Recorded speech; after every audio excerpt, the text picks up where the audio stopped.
بسم اللہ الرحمن الرحیم۔ حقائق ٹی وی کے معزز دوستو، السلام علیکم۔ مختلف مذہب سے تعلق رکھنے والے لوگ مختلف طریقے اپناتے ہیں۔ اگر ہم بات کریں ہندو کے مذہب کی تو ہندو مرنے کے بعد اس کی چتا کو جلا دیتے ہیں، لیکن آج ہم آپ کو تاریخ کے ایک ایسے ہندو کے بارے میں بتائیں گے جس کو مرنے کے بعد جب اس کی چتا کو آگ لگانے کی کوشش کی گئی تو اس کی چتا کو آگ نہ لگ سکی۔ آگ نہ لگنے کی وجہ جان کے ہر کوئی مسلمان اس کی تعریف کیے بغیر نہ رہ سکا، اور آخر میں امام مسجد نے اس ہندو کے بارے میں کیا حکم دیا جس پر پنڈت بھی مجبور ہو گئے۔ یہ سب کچھ جان کے آپ خود بھی حیران ہو جائیں گے۔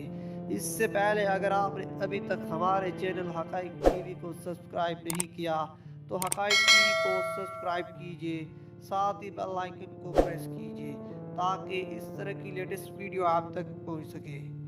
تقسیم ہند کے زمانے میں لاہور کے دو اشاعتی ادارے بڑے مشہور تھے۔ پہلا درسی کتب کا کام کرتا تھا جس کے مالک ادر چند اینڈ کپور تھے۔ دوسرا ادارہ اگرچہ غیر مسلموں کا تھا لیکن اس کے مالک پنڈت نول کشور قرآن پاک کی طباعت و اشاعت کیا کرتے تھے۔ نول کشور نے احترام قرآن کا جو معیار مقرر کیا تھا وہ کسی اور ادارے کو نصیب نہ ہو سکا۔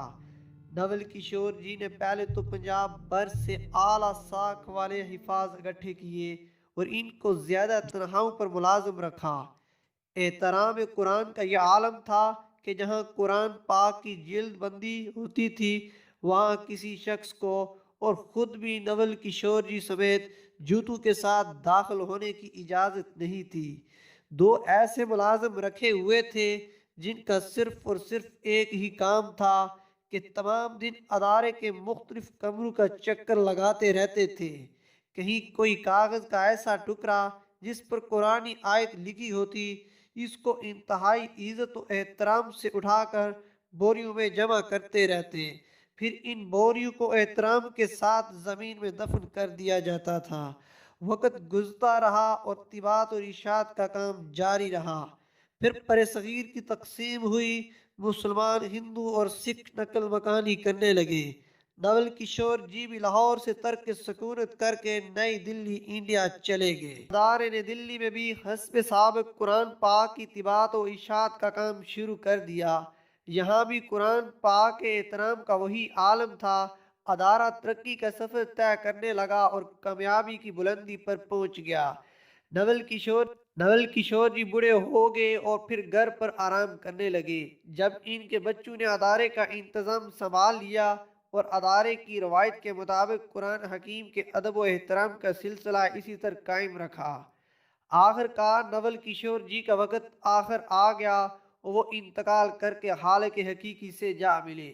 ان کی وفات پر ملک کے طول و عرض سے ان کے احباب ان کے ہاں پہنچے۔ بہت بڑی تعداد میں لوگ ان کے کریا کرم میں شریک ہونے کے لیے شمشان گھاٹ پہنچے۔ ان کی ارتھی کو چتا پر رکھا گیا۔ چتا پر کئی من گھی ڈال کر آگ لگائی جانے لگی تو ایک انتہائی حیرت انگیز واقعہ ہوا۔ نول کشور جی کی چتا آگ نہیں پکڑ رہی تھی۔ چتا پر اور گھی ڈالا گیا، پھر آگ لگانے کی کوشش کی گئی لیکن کافی کوشش کے باوجود بے سود رہا۔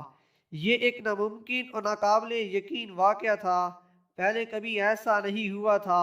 لمحوں میں یہ خبر پورے شہر میں پھیل گئی کہ نول کشور جی کی ارتھی کو آگ نہیں لگ رہی۔ مخلوق خدا یہ سن کر شمشان گھاٹ کی طرف امٹ پڑی۔ لوگ اپنی آنکھوں سے دیکھ رہے تھے اور حیران اور پریشان تھے۔ یہ خبر جب جامع مسجد دلی کے امام بخاری تک پہنچی تو وہ بھی شمشان گھاٹ پہنچے۔ نول کشور ان کے بہت قریبی دوست تھے۔ وہ ان کے احترام قرآن کی عادت سے اچھی طرح واقف تھے۔ امام مسجد نے پنڈت جی کو مخاطب کرتے ہوئے کہا کہ آپ سب کی چتا جلانے کی کوشش کامیاب نہیں ہو پائے گی۔ اس شخص نے اللہ کی سچی کتاب کی عمر بھر جس طرح خدمت کی ہے اور جسے اور جیسے احترام کیا ہے اس کی وجہ سے اس کی چتا کو آگ لگ ہی نہیں سکے گی، چاہے آپ پورے ہندوستان کا تیل اور گھی چتا پر ڈال دیں۔ اس لیے بہتر ہے کہ احترام کے ساتھ دفنا دیا جائے۔ عوام صاحب کی بات پر عمل کرتے ہوئے نول کشور جی کو شمشان گھاٹ میں دفنا دیا گیا۔ یہ تاریخ کا پہلا واقعہ تھا کہ کسی ہندو کی چتا کو آگ نہ لگنے کی وجہ سے شمشان گھاٹ میں ہی دفنا دیا گیا ہے۔